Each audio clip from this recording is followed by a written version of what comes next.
Inclinemos nuestros rostros para orar. Padre Celestial, te damos gracias por las múltiples bendiciones que has derramado sobre cada uno de nosotros. Te damos gracias por el privilegio de encontrarnos en este lugar para estudiar tu palabra. Pedimos la conducción de tu Espíritu Santo y te damos gracias por escuchar nuestra oración, pues te lo pedimos en el precioso nombre de tu Hijo, Cristo Jesús. Amén. Quiero extenderle un saludo muy cordial a todos los que han venido a la reunión hoy y también quiero saludar a todas las personas que están viendo en diferentes partes del mundo vía satélite. Estamos muy contentos que se hayan unido con nosotros para esta reunión especial. El título de nuestro tema hoy es Un árbol y un día. Y creo que a medida que estudiemos se van a dar cuenta por qué le he puesto ese título a un tema tan importante como el que vamos a estudiar el día de hoy. Cuando examinamos el relato de la creación, hay un hecho que salta de las páginas, y es que Adán y Eva no vieron a Dios crear absolutamente nada. Cuando Dios creó todo lo que está en este mundo, Adán y Eva no estaban. Y es más, cuando Dios creó a Eva, durmió a Adán para que Adán no viera la creación de Eva. Es decir, Adán y Eva no tenían ninguna prueba absoluta de que Dios era el creador, porque no lo habían visto. Es decir, no tenían pruebas científicas ni tenían pruebas empíricas de que Dios era el creador. Tenían que creer que Dios era el creador sencillamente porque Él les dijo que era el creador. Ahora, para probar la fe de ellos en Él como creador, Dios colocó en el huerto una prueba. Es decir, como criaturas, ellos tenían que reconocer a Dios como creador y tenían que pasar la prueba. Y esa prueba fue un árbol que colocó Dios en el huerto. El propósito de ese árbol era probar la confianza de Adán y Eva en Dios como su creador.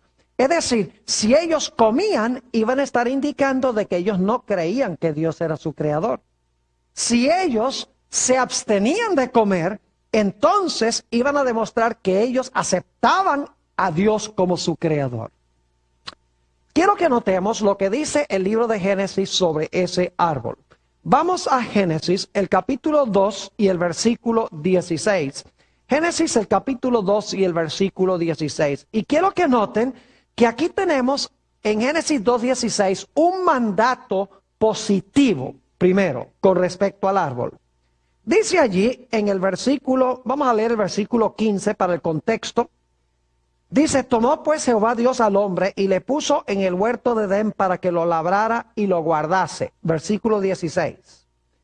Y mandó Jehová Dios al hombre diciendo, de todo árbol del huerto, ¿qué? Comerás. Fíjense que Dios primero da un mandato positivo. Dice, todos los árboles del huerto son para tu uso diario, son para tu uso común, para tu uso personal. Pero luego quiero que noten que Dios dio un mandato negativo.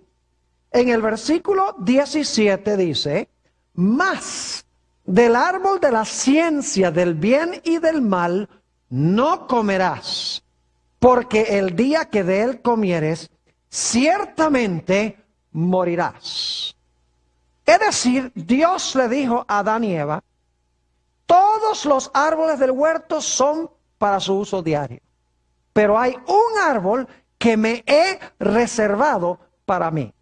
Podríamos decir que todos los árboles del huerto eran comunes, pero Dios apartó un árbol especial para él que el hombre no debía usar para sí mismo.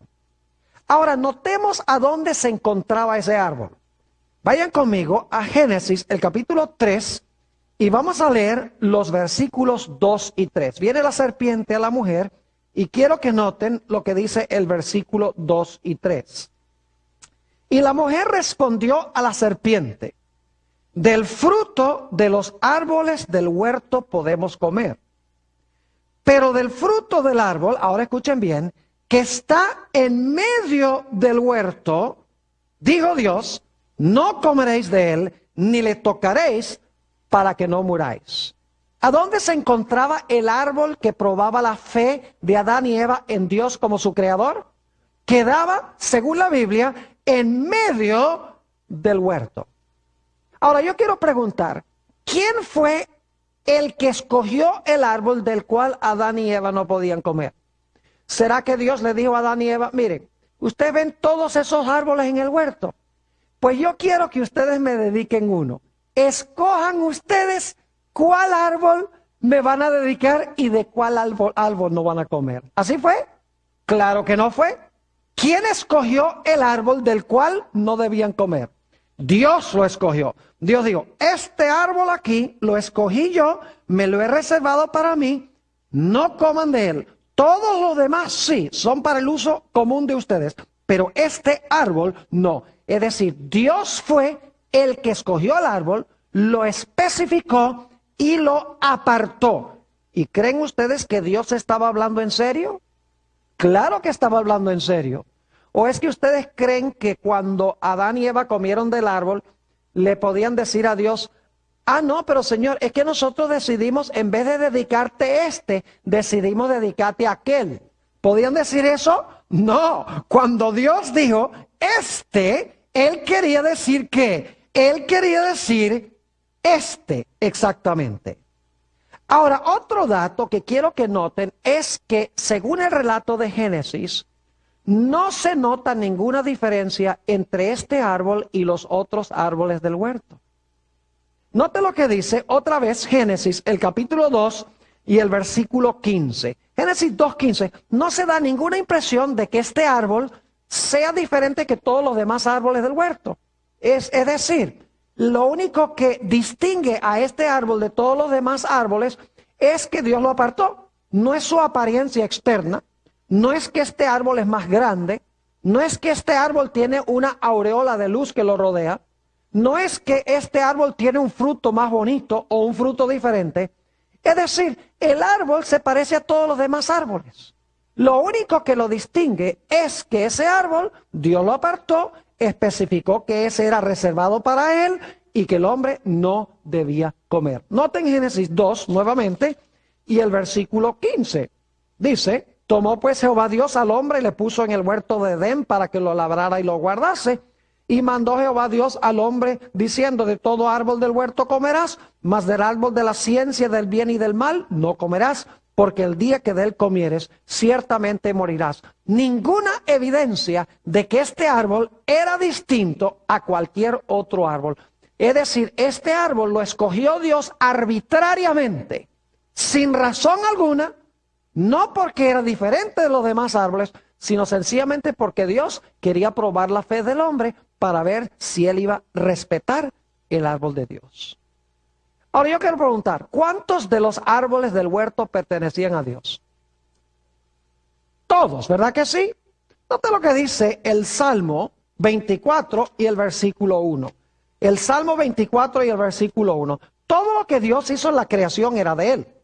Dice allí en el Salmo 24 y el versículo 1, un versículo muy bien conocido, dice, de Jehová es la tierra y su plenitud, el mundo y los que en él habitan. ¿A quién le pertenece la tierra?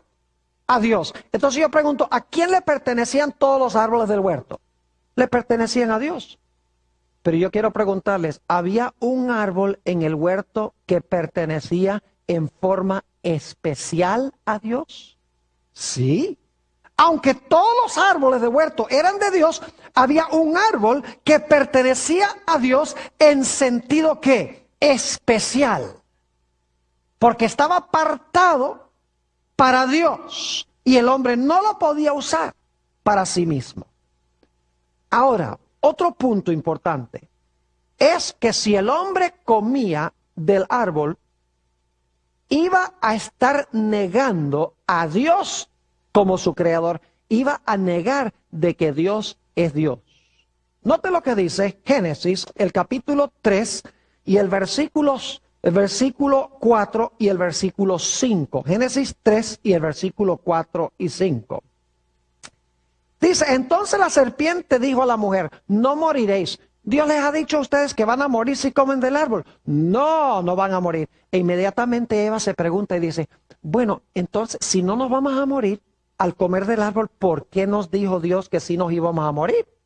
Y el diablo le tiene la respuesta, versículo 5. Sino que sabe Dios que el día que comáis de él, serán abiertos vuestros ojos y seréis como Dios, sabiendo el bien y el mal. Yo pregunto, si Adán y Eva iban a ser Dios, entonces yo les pregunto, ¿había una distinción entonces entre ellos y Dios? Claro que no, porque si ellos iban a ser Dios como Dios, entonces ya Dios no es supremo, ya Dios no es el creador, y ellos son ¿qué? Y ellos son criaturas.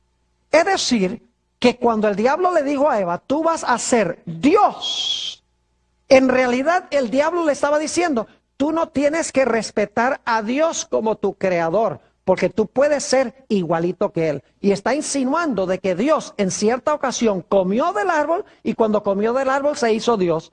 Y desde ese momento le dijo a la gente, no comas porque te vas a morir. Pero en realidad lo que Dios no quería era que el hombre llegase a ser Dios como él. Es decir, lo que el diablo quería era borrar la distinción entre la criatura y su ¿qué? Y su creador. Quería que el hombre negara a su creador. Ahora, obviamente la Biblia dice que Adán y Eva comieron del árbol de la ciencia del bien y del mal.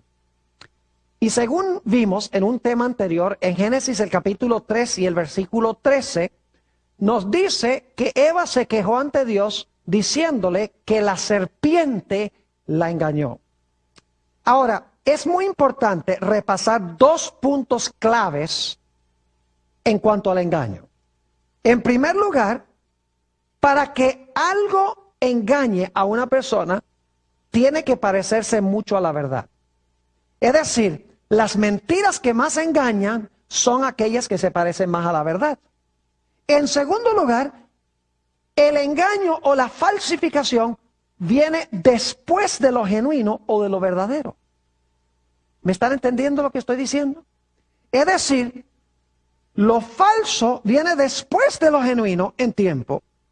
Y para que la gente pueda aceptar lo falso como si fuera verdadero, lo falso tiene que parecerse lo más posible ¿a qué? Lo más posible a lo verdadero. Ahora yo pregunto, ¿cuál era la pena que se iba a ejecutar si Adán y Eva comían del árbol? ¿Qué es lo que había dicho Dios? En el versículo 17 Dios dijo, el día que de él comieres, ciertamente ¿qué? Ciertamente morirás.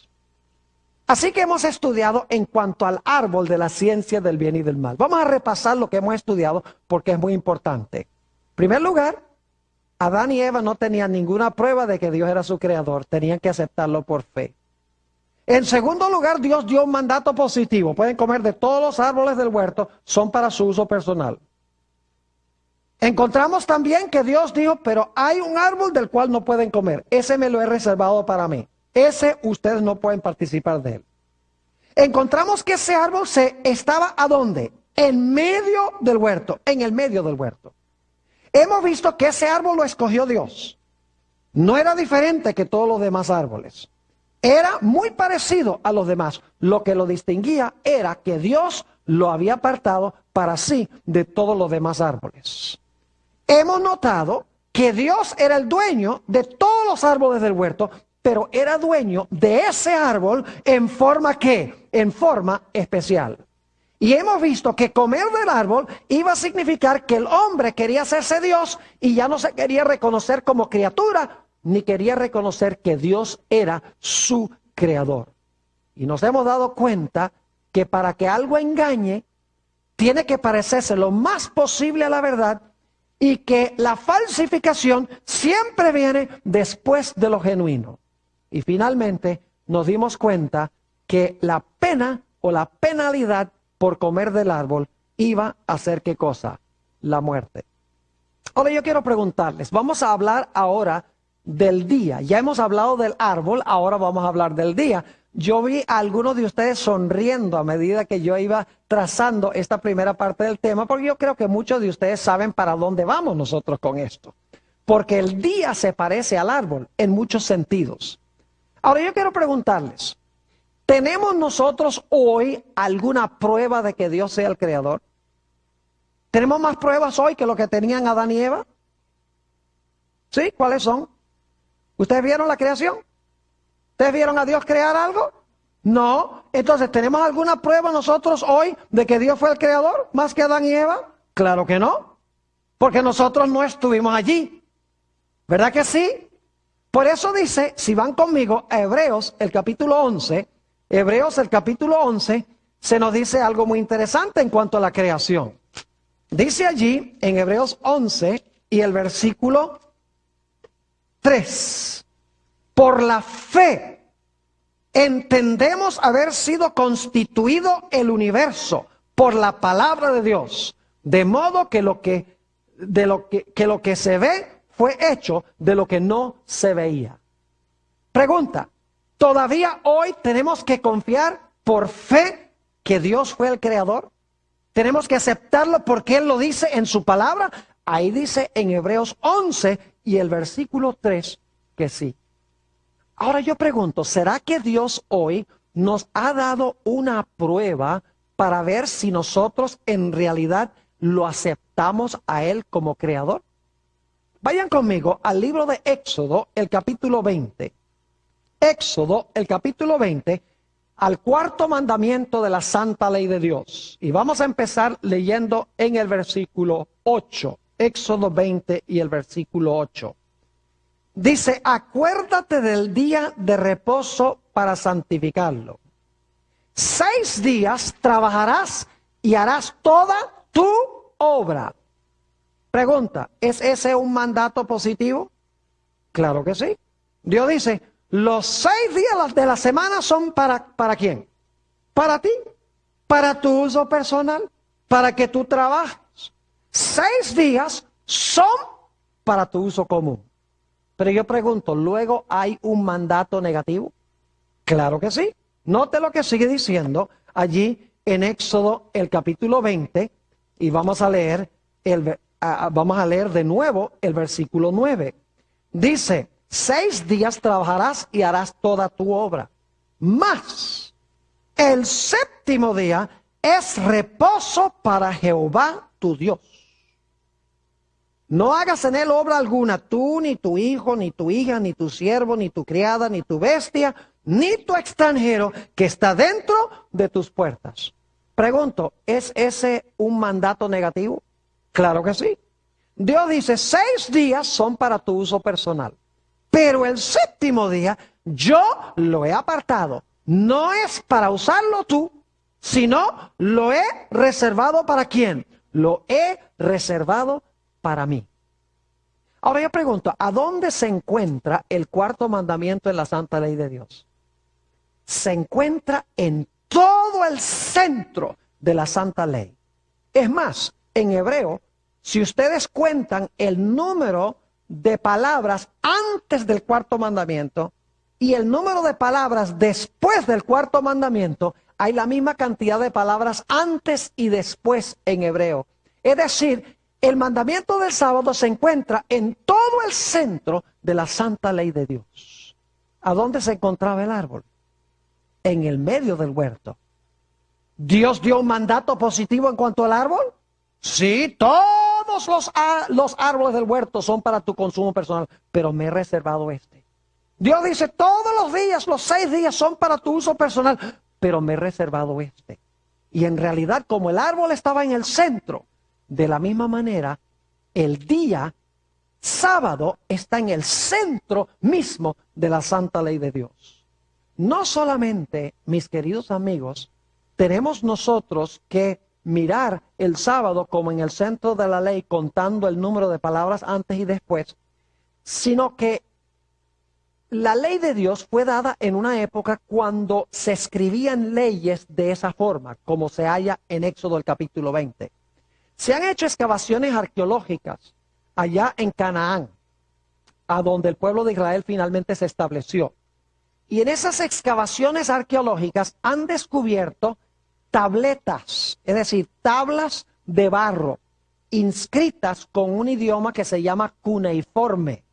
Es un idioma muerto, que ya nadie lo habla, ya nadie lo escribe, pero los eruditos son capaces de descifrar lo que dice. Ahora, lo interesante es que esas tabletas que se han descubierto, y son muchas, en realidad son un pacto entre un rey grande y un rey menor. Es decir, lo que está escrito en la tabla es un convenio o un pacto entre un gran rey y un rey que es súbdito. Lo interesante es que estas tabletas están escritas por ambos lados. Es decir, lo mismo que está escrito al frente, está escrito también atrás, de nuevo. Es decir, se escribe el mismo material 2 veces sobre la tableta. Y es interesante notar, si ustedes miran la parte de adelante de la tableta, van a descubrir que en todo el centro, cuando la tabla estaba suave, porque la tabla es de barro, cuando estaba suave, el que estaba haciendo el pacto tomó su sello, el sello de su reino, y lo imprimió en el barro mojado, y el sello quedó en todo el centro de la tableta. Y claro, cuando se ponía el sello en el centro de la tableta, la escritura a donde estaba el sello se borraba, porque el sello estaba donde estaba la escritura. Por esa razón es que ellos volvían a escribir el mismo documento en la parte de atrás, porque así el sello le daba autenticidad y por detrás entonces podían leer todo el pacto completo. Es decir, el sello se encontraba en el centro mismo de la tabla. Ahora, si ustedes consiguen la presentación en DVD, ustedes van a tener unas fotos de estas tablas, porque saqué en una biblioteca en Michigan fotos de varias de estas tabletas, donde van a poder ver la tableta y el sello en todo el centro de la tableta. Ahora, yo pregunto, ¿la ley de Dios es un pacto? Claro que sí. Vayan conmigo a Deuteronomio, el capítulo 4 y el versículo 13. Deuteronomio, el capítulo 4 y el versículo 13.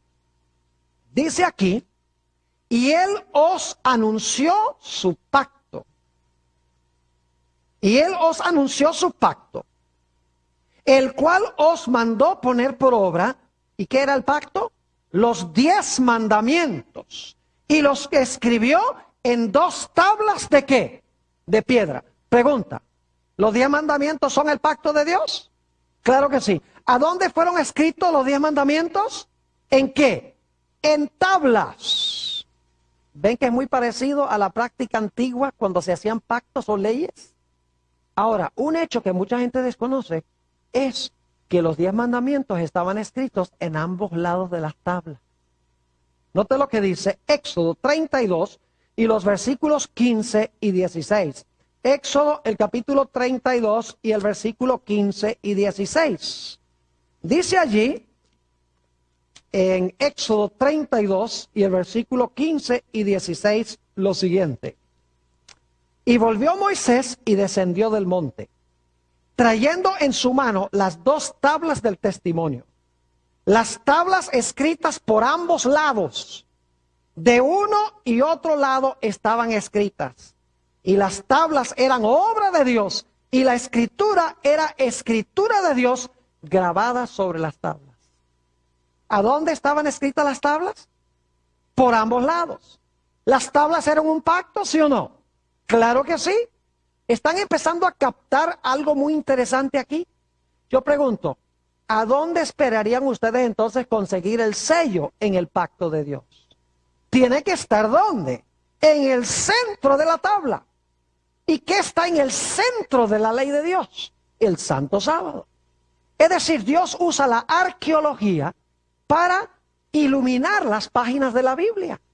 Porque en la arqueología se descubrieron estas tablas. Las tablas son un pacto, están escritas por ambos lados, en el centro está el sello. Y saben que el sello siempre tiene 3 cosas. Los sellos de esas tablas siempre tienen 3 cosas.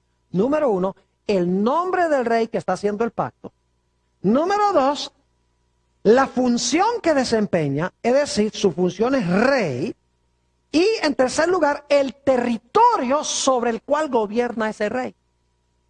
Y cuando vamos al cuarto mandamiento de la ley de Dios, encontramos que es el único mandamiento de la ley de Dios que tiene esas tres cosas. En primer lugar, se da el nombre Jehová. En segundo lugar, se da el territorio sobre el cual gobierna. Dice cielo, tierra, mar y todo lo que en ellos hay. Y luego se da su oficio. El oficio de él es creador del cielo y la tierra. Es decir, que la arqueología nos demuestra que debemos buscar el sello de Dios en el centro mismo de la santa ley de Dios. Ahora yo pregunto, ¿quién escogió el día de reposo y se lo dio al hombre? Dios le dijo al hombre, mira, aquí tienes 7 días. Yo quiero que tú me dediques uno. Escoge tú cuál. ¿Así fue que hizo Dios? No. ¿Especificó Dios cuál día? ¿Cuál dijo que era? El séptimo. No dice, mira, ahí hay 7, escoge y dedícame uno. Uno de los 7. No. Él escogió el día. Él dijo, el séptimo. Al igual que escogió el árbol. Y dijo, este árbol. Yo pregunto, ¿creen ustedes que Dios habla en serio cuando dice que es el séptimo día sábado? ¿O que le podemos ofrecer a Dios cualquier día? Bueno, si le podemos ofrecer a Dios cualquier día, entonces Adán y Eva podrían haberle ofrecido a Dios cualquier árbol. Ahora, noten lo que dice Génesis 2. Lo leímos ya, pero leámoslo de nuevo. Génesis, el capítulo 2 y el versículo 2 y 3. Yo creo que no hay forma más clara de expresar esto. Dice en el versículo 2, y acabó Dios en el día séptimo la obra que hizo. Y reposó el día séptimo de toda la obra que hizo. Y bendijo Dios al día séptimo. Me da la impresión de que Dios quiere que sepamos que es el séptimo, ¿no? Dice, y bendijo Dios al día séptimo. Y lo santificó, porque en él reposó de toda la obra que había hecho en la creación. Lo santificó significa que lo separó como un día especial, como un día santo. Ahora yo pregunto, ¿el sábado se parece externamente a todos los días? ¿Cuántas horas tiene el sábado? ¿Y el lunes? ¿Y el miércoles? ¿Y el viernes? ¿Todos tienen 24 horas? Claro que sí. Entonces el sábado es igualito que los demás días porque tienen la misma cantidad de horas. Yo pregunto, ¿el sol se levanta y se oculta el sábado como todos los demás días? Claro que sí. ¿Usted se levanta y se acuesta el sábado como todos los demás días? Claro que sí. ¿El sábado es un número en el calendario como cualquier otro día? Claro que sí. Entonces el sábado es igualito a todos los demás días. Sí y no. Yo pregunto, ¿el árbol de la ciencia del bien y el mal se parecía a todos los demás árboles? Claro que sí. ¿Qué era lo que lo distinguía? El hecho de que Dios lo apartó. El sábado se parece a todos los demás días. ¿Pero qué lo distingue de los demás días? El hecho de que Dios, ¿qué? De que Dios lo apartó como un día especial, como un día santo.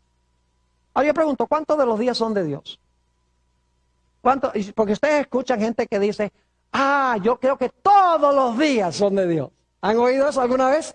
Y ¿saben que lo que yo les digo? Le digo, aleluya, amén.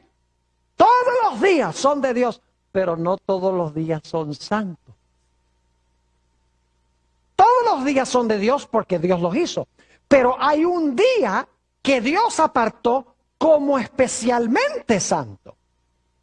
Al igual que todos los árboles del huerto se parecían. Y Dios apartó uno de los demás. De la misma manera, todos los días se parecen, pero Dios apartó un día como especial. Es decir, todos los días son de Dios, pero solo uno de los días es santo. Al igual que todo el dinero es de Dios, pero el diezmo es santo. Todos los edificios son de Dios, pero el templo es santo. Es decir, todo lo que hay en el mundo fue hecho por Dios, pertenece a Dios, pero hay un día especial que Él apartó. Ahora yo pregunto, ¿cuál es el propósito del sábado? ¿Recuerdan que el propósito del árbol era probar la fe de Adán y Eva para ver si ellos aceptaban a Dios como el único verdadero Dios y el creador de ellos? Ahora, vamos a ver si el sábado es lo mismo. Vayan conmigo otra vez a Éxodo, el capítulo 20, y vamos a leer el versículo 11, la conclusión del mandamiento del sábado. Da la razón por la cual Dios nos mandó a guardar el sábado. Dice allí en el versículo 11, porque en 6 días hizo Jehová los cielos y la tierra, el mar y todas las cosas que en ellos hay, y reposó en el 7º día. Por tanto Jehová bendijo el día de reposo y lo santificó. ¿Por qué es que Dios mandó que guardáramos el sábado? Para que nosotros reconozcamos que Él es el creador del cielo, la tierra y todas las cosas que en ellos hay, y que nosotros somos sus criaturas, que Él es el gran Dios y que nosotros somos su creación. Yo pregunto, ¿era ese el mismo propósito del árbol de la ciencia del bien y del mal al comienzo? Claro que sí. Es decir, al comienzo Dios probó a Adán y Eva con un árbol. Luego, después en la historia, Dios prueba a la raza humana con un ¿qué? Con un día, para ver si le obedecemos. Yo pregunto, cuando Adán y Eva comieron del árbol y desobedecieron a Dios, ¿tomó bien en serio Dios ese asunto? Claro que sí. Cuando nosotros tomamos el sábado y lo usamos para nosotros, en vez de guardarlo para Dios, ¿ustedes creen que Dios acepta eso y que no le importa? Claro que le importa. Le importa tanto que usemos el día que pertenece a Él como usar el árbol que al principio le pertenecía a Él también. El sábado distingue al creador de sus criaturas. El sábado identifica al verdadero Dios creador. Note lo que dice en el libro de Ezequiel, el capítulo 20 y el versículo 20. Ezequiel, el capítulo 20 y el versículo 20. Aquí se nos está hablando en cuanto al día de reposo y su propósito. Dice aquí, y santificad mis días de reposo, y sean por señal entre mí y vosotros. ¿Y con qué fin? Para que sepáis que yo soy ¿qué? Para que sepáis que yo soy Jehová vuestro Dios. ¿Cuál es el propósito del sábado? Distinguir entre el Creador y sus criaturas, y para que sus criaturas lo reconozcan a Él como el único Dios verdadero. Ustedes recuerdan que estudiamos un tema anteriormente donde hablamos de la rebelión de Lucifer. ¿Ustedes recuerdan que leímos de Isaías el capítulo 14 y el versículo 14? Tal vez sería buena idea regresar allá otra vez y leer en cuanto a la rebelión de Lucifer. ¿Ustedes recuerdan que Lucifer dijo, ascenderé a las alturas? Junto al solio de Dios ensalzaré mi trono, y yo me sentaré a los lados del norte y seré semejante ¿a quién? Y seré semejante al Altísimo. Es decir, Satanás no quería ser criatura, él quería ocupar el lugar de ¿quién? El lugar de Dios. Entonces yo pregunto, ¿ustedes creen que el diablo va a querer que conservemos el sábado? No, porque ¿qué hace el sábado? El sábado identifica al verdadero Dios, ¿qué? Al verdadero Dios creador. Por lo tanto, ¿ustedes creen que el diablo va a odiar el sábado? Claro que sí. Porque cuando la gente guarda el sábado, le están rindiendo homenaje ¿a quién? Al único Dios verdadero, a su Dios creador. Y el diablo quiere es que la gente le rinda homenaje ¿a quién? A Él. Así que Él no puede quedarse con el sábado. Él tiene que buscar una forma de cambiar el día, de hacer un día de reposo Él, para que al guardar la gente el día de reposo de Él, le esté rindiendo homenaje a Él en vez de rendirle homenaje a Dios. ¿Están entendiendo lo que estoy diciendo? Ahora, ustedes recuerdan que hablamos de la falsificación, ¿verdad? Yo pregunto, ¿el sábado es un día de reposo? Sí. ¿Y los cristianos dicen que el domingo también? Claro que sí. Ahora yo pregunto, ¿cuál de los dos es el genuino día de reposo? Porque ustedes ven y se ven igualitos. ¿Verdad que sí?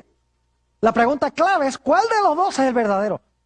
La respuesta es muy sencilla. Usted tiene que buscar cuál fue el genuino primero, porque la falsificación viene después. Yo pregunto, ¿cuál fue el día genuino de reposo que hizo Dios al mismo comienzo? El sábado. Lo dice en Génesis.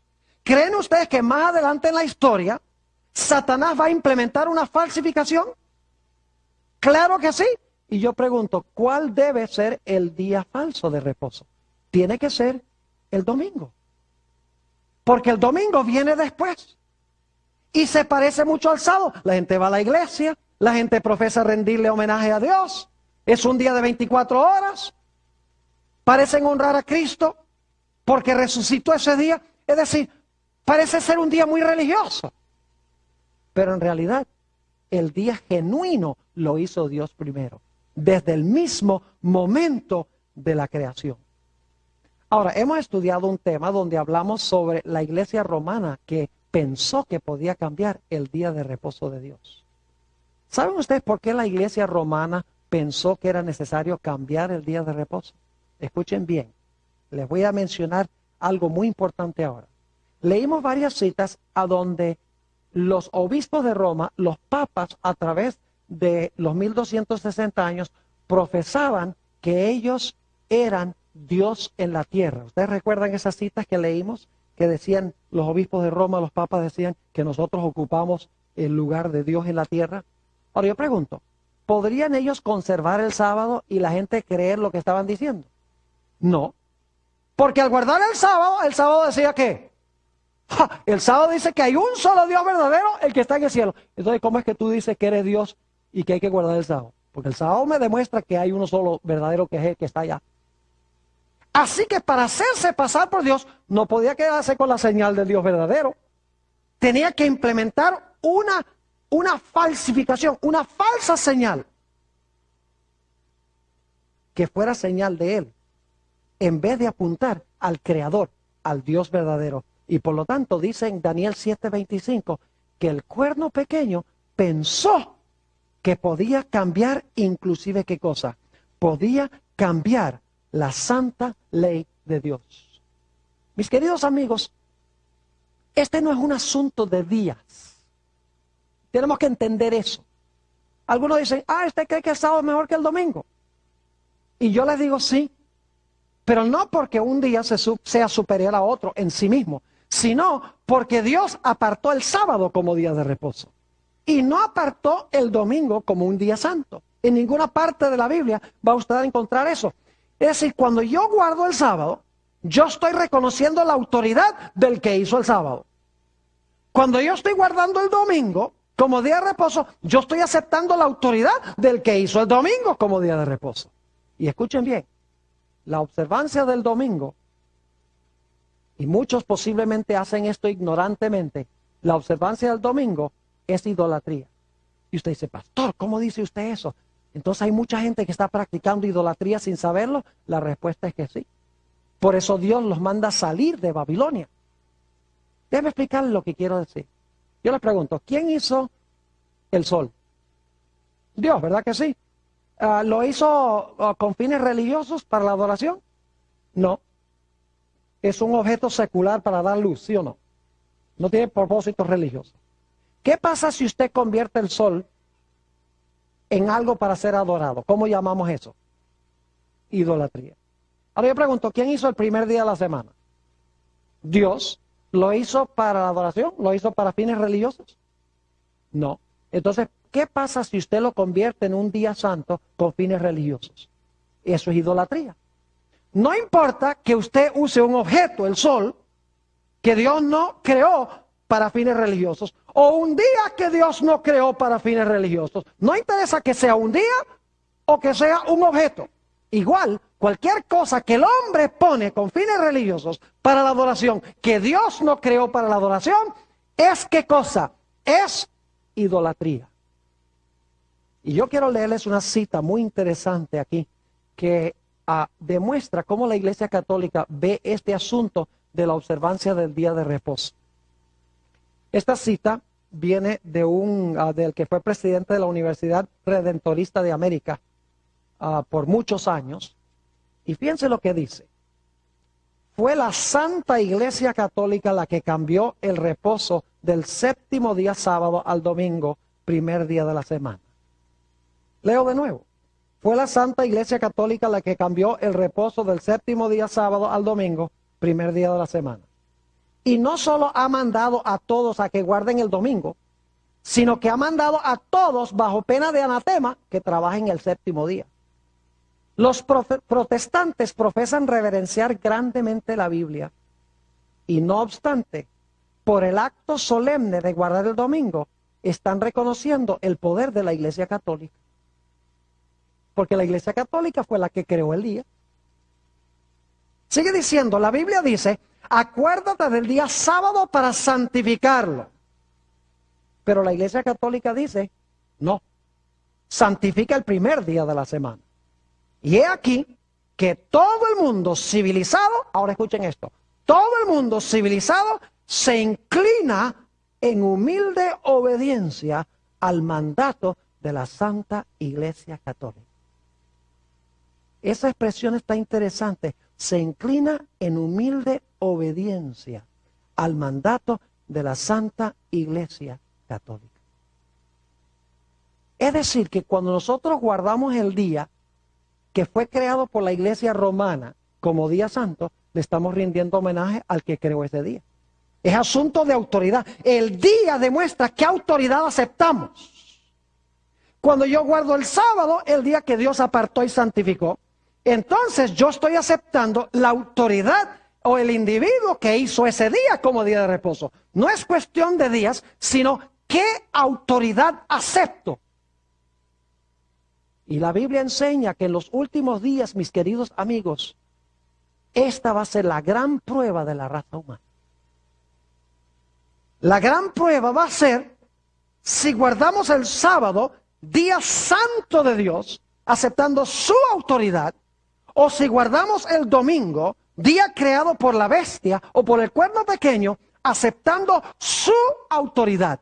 Es decir, al final de la historia, Dios nos va a probar con un día como originalmente probó a Adán y Eva con un árbol. Ahora, permítame contarles un par de historias bíblicas sobre este punto. ¿Les está quedando claro este punto? Ahora, escuchen bien. Hay una historia en la Biblia muy interesante, la historia de Nadab y Abiú. Eran hijos de Aarón, el sumo sacerdote. Dios había llovido fuego del cielo sobre el altar. Ustedes pueden leer esta historia en Levítico, el capítulo 10. Solamente se las voy a contar. Dios había llovido sobre el altar fuego. Y le había dicho a los sacerdotes, cuando ustedes entren al santuario o al templo con fuego, asegúrense de que lleven fuego de ese altar. Porque ese fuego santo, ese lo lloví yo del cielo, ese fuego santo. No me lleven otro fuego. No me lleven el fuego con que cocinan. No me lleven cualquier otro fuego. No me prendan un fósforo, aunque probablemente no había fósforos en ese tiempo. No vayan con una vela. Porque el fuego que yo vi hoy es santo. Presénteme fuego santo. Pero la Biblia dice que Nadab y Abiú, los hijos de Aarón, bebieron mucho vino. Lo encuentran ahí en Levítico 10. Y por lo tanto dice allí que no pudieron distinguir entre lo santo y lo común. Y por lo tanto dice que fueron y buscaron fuego extraño. Eso significa que buscaron fuego común y corriente. El fuego de todos los días. Es decir, como todos los árboles del huerto eran para consumo general. Como todos los 6 días de trabajo son para uso personal. El árbol era santo. El día era santo. Y el fuego era santo. Porque Dios lo había apartado.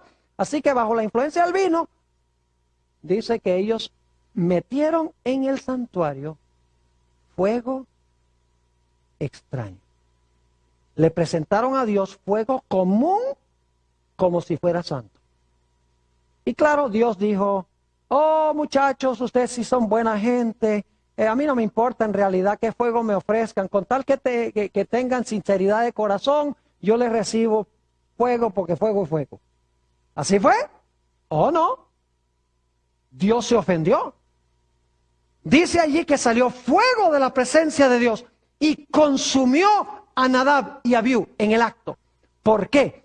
porque tomaron fuego común y se lo presentaron a Dios como si fuera, ¿qué? Santo. ¿Cómo creen ustedes que se siente Dios cuando nosotros tomamos un día común de trabajo, como es el domingo, el primer día de la semana, porque Dios dijo, 6 días trabajarás, el 7º es santo? ¿Cómo creen ustedes que Dios se siente cuando yo tomo el primer día de la semana, que es día de trabajo según Dios, es un día común, no es un día santo, y que yo se lo presento a Dios como si fuera santo? ¿Es el mismo principio? Claro que sí. ¿O es que ustedes creen que Dios ha cambiado? Antes a Dios le importaba y ahora no. Dice, antes a mí me importaba mucho que me ofrecieran lo que yo he dicho, los santos. Pero hoy en día a mí ya no me interesa eso. Oh, Dios sí le interesa. Mire, si Dios acepta un día común de trabajo como santo, cuando no ha sido santificado, entonces Dios va a tener que pedirle perdón a Nadab y Abiú. Porque eso es precisamente lo que hicieron ellos. Hay otra historia en la Biblia, donde se nos dice que Belsasar, y esto se encuentra en Daniel, el capítulo 5, el rey Belsasar, rey de Babilonia, quien sabía toda la historia de Babilonia, cómo Dios había obrado en la vida de Nabucodonosor, su abuelo, cómo Nabucodonosor se había vuelto loco por 7 años. Dios lo volvió vegetariano porque le tocó salir a comer hierba, como un animal. Y él sabía que era por la soberbia de Nabucodonosor. Y ahora dice ahí en Daniel 5, los primeros versículos del capítulo, que Belsasar y los que invitó al banquete empezaron a beber vino. Y después de beber vino se entorpeció su mente. Y dice que Belsasar mandó a traer los vasos sagrados que se usaban en el templo de Jerusalén, que Nabucodonosor había traído de Jerusalén cuando había traído cautivo a Daniel y a sus compañeros.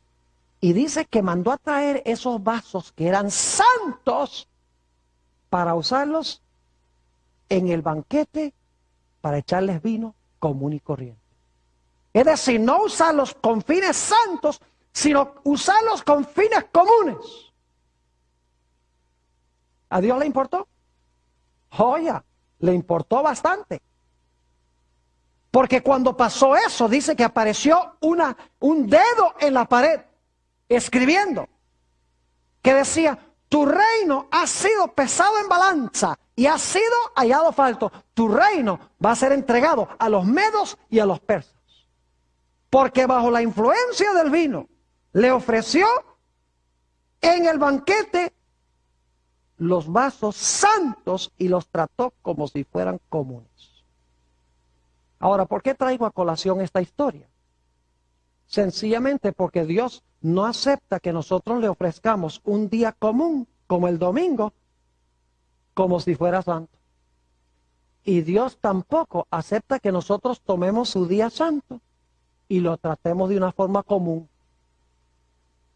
Es decir, estas dos historias ilustran los dos lados de la moneda. Tomar el domingo y ofrecérselo a Dios como si fuera santo. Y tomar el sábado y tratarlo como si fuera un día, ¿qué? El día santo, y tratarlo como si fuera un día común. Es decir, Dios no acepta en ningún sentido de la palabra que nosotros tomemos lo que es santo y lo tratemos de una forma común. Y lo común y lo tratemos como si fuera santo. Y saben ustedes que en Ezequiel 44 dice claramente que la responsabilidad de los sacerdotes era enseñarle al pueblo a distinguir entre lo santo y lo común. Es decir, este asunto pesa sobre los pastores, sobre los ministros. Porque ellos son los responsables de enseñar y adiestrar a su pueblo a distinguir entre lo santo y lo común. Lamentablemente, muchos ministros hoy en día le están diciendo a la gente, a Dios no le importa el día, todos los días son de Dios, y si le ofreces el domingo en honor a la resurrección, Él acepta eso. Y la gente, en vez de estudiar la Biblia por sí mismos, lo que hacen es recibir y aceptar lo que se les enseña. Es decir, están borrachos con el vino de Babilonia. ¿Saben ustedes que Apocalipsis, el capítulo 18 y también el capítulo 14, dice que en los últimos días va a haber una ramera que se llama Babilonia, que es la falsa religión, que le va a dar el vino de su fornicación a las muchedumbres y a los reyes de la tierra. Ya no es vino de una botella, sino que representa falsas enseñanzas o falsas doctrinas que van a entorpecer el pensamiento de la gente y no va a permitir que ellos distingan entre un día santo y un día común. Mis queridos amigos y hermanos, el libro de Apocalipsis, cuando habla del sello de Dios, está hablando del sábado. Lo hemos visto porque el sello se encontraba en el centro de la tabla. Ahora, si el sello de Dios es un día de reposo, el genuino, el sábado, yo pregunto entonces, ¿qué debe ser la marca de la bestia? Debe ser un día contrario. Debe ser el cambio en la ley que hizo el cuerno pequeño. Permítame leerles un par de citas aquí de la misma Iglesia Católica sobre la marca de autoridad de su iglesia.